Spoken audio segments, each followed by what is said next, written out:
SDI 1304, Project 2 video reflection. This week I ended up sticking with my same story. I had plenty of action and decision points to be able to continue. As well, I'll be using the same story for Project 3 and just expanding on the current story and current code, hopefully just refactoring a few things depending on what that project completely entails. Problems that I encountered or things that were harder than I thought they would be this week. I ran into a few things with my arrays.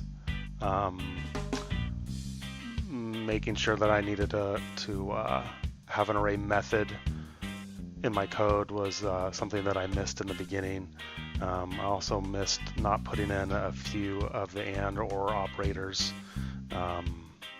within my Boolean function.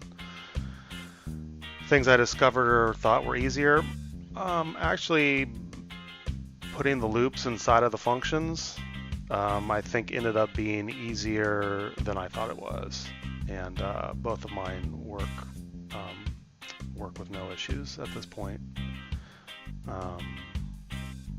How this activity fits in or builds upon what we've learned in previous activities. This activity definitely would not be accomplished for me without doing the first activity. So it's building on top of each other every week, and I'm learning more and following it more and more each week. How do I think the lessons will help me in future activities and courses? Well, of course, these are just going to keep building upon each other, and really just breaking them down and studying them is helping me get through each one.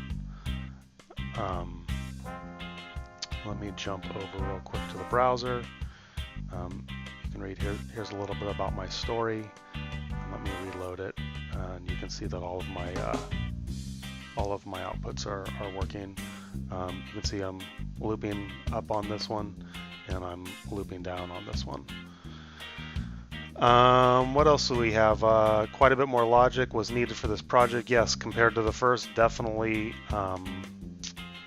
With all of these functions and function calls, there was a lot more code, and it definitely took me more time to really drill down and figure it all out. Like I said, I'll be expanding this story in our next project, and I'm not going to have any problem with that. So thanks guys for watching my video, and again, this was my reflection video for SDI 1304, our project number 2. Have a good night.